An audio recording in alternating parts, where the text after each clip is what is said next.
Hola, profe, esta es mi competencia de Historia Provincial del segundo periodo. Y bueno, doy paso al discurso. Buenos días a todos. Mi nombre es Ezequiel Viela y es un placer dirigirme hoy a los directivos, monitoras, profesores y compañeros presentes para compartir una pequeña reflexión sobre una característica que marcó profundamente nuestra identidad de la Argentina patria, y es la inmigración masiva. La historia que les voy a contar hoy no es única, es de hecho la historia de miles de familias argentinas, con nombres, viajes y fechas distintas, pero con el mismo desarrollo. Y creo que ahí, en esa repetición, está una parte central de lo que significa ser argentino. Pero primero vamos al contexto histórico. Entre 1960 y 1930 llegaron a la Argentina alrededor de 6 millones de personas provenientes de Europa, de las cuales la mitad se estableció definitivamente en el país. Un fenómeno que los historiadores llaman la Gran Inmigración, precisamente para diferenciarlo de otros movimientos migratorios del país en otras etapas. Este proceso tuvo causas de ambos lados del océano. Primero, las malas condiciones sociales y económicas de buena parte de Europa actuaron como factor de expulsión, mientras que la enorme necesidad de trabajadores que tenía la Argentina en su momento funcionó como factor de atracción. En sí, los orígenes eran mayoritariamente europeos. La mayoría llegaba de Italia y de España. En cuanto a los oficios, entre 1880 y 1930 predominaban los pequeños agricultores que se convertían por necesidad en jornaleros, medieros y aparceros, mientras que en la década de 1920 crecieron otros oficios manuales y no manuales, como comerciantes y profesiones liberales.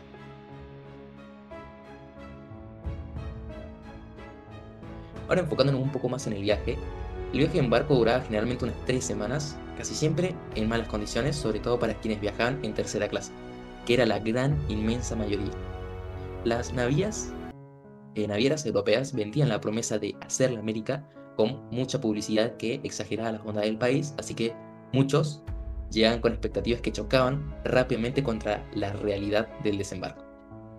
Al llegar al puerto de Buenos Aires, el destino de la mayoría era el Hotel de Inmigrantes, un edificio de 4 pisos con capacidad para 3.000 personas durmiendo al mismo tiempo, en literas sin colchón, reemplazado por piezas de cuero más fáciles de desinfectar, ya que en su momento el hacinamiento hacía temer brotes de enfermedades.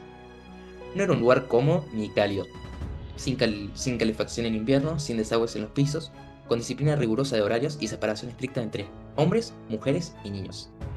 Para la mayoría era apenas una escala. El verdadero desarraigo empezaba después cuando salían de ahí sin conocer el idioma, sin red familiar y a probar suerte en un país que no sabían si los iban a recibir bien.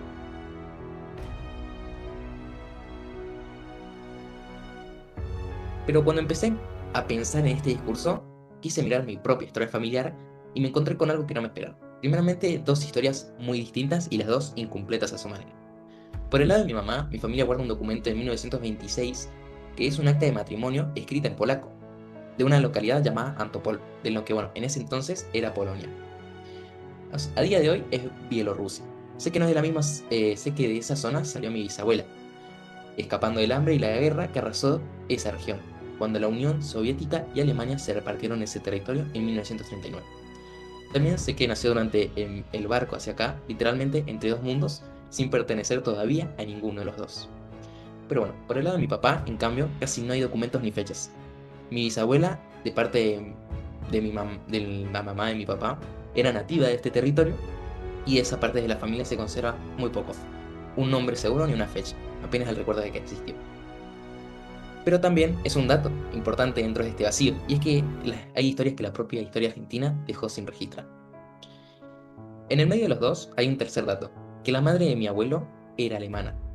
No hay un documento que lo respalde como el de mi mamá, pero en mi familia siempre se supo así, como la misma certeza con la que se debe el propio apellido.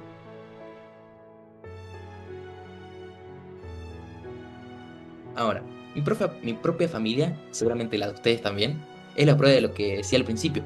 Un papel de 1926 de un pueblo que hoy tiene otro nombre en otro país. Un silencio nativo que nunca se llegó a escribir y una certeza sin documento del lado alemán. Tres orígenes distintos y ninguno de los tres completo del todo. Y creo que eso es, en el fondo, lo que significa ser argentino. No venir de un solo lugar con una historia prolija y cerrada, sino ser el resultado de varias historias que se juntaron acá. Algunos con papel y fecha exacta y otras que solo sostienen porque alguien la siguió repitiendo, generación tras generación. Como le dije al principio, esta historia no es solo mía, es la de miles de familias que hoy nos escuchan sin saberlo, cada una con su propio barco, su propio hotel de inmigrantes, su propio desarraigo. La Argentina que heredamos está hecha de eso, de piezas que no siempre encajan del todo y la decisión de seguir contándolas igual. Muchas gracias por ver.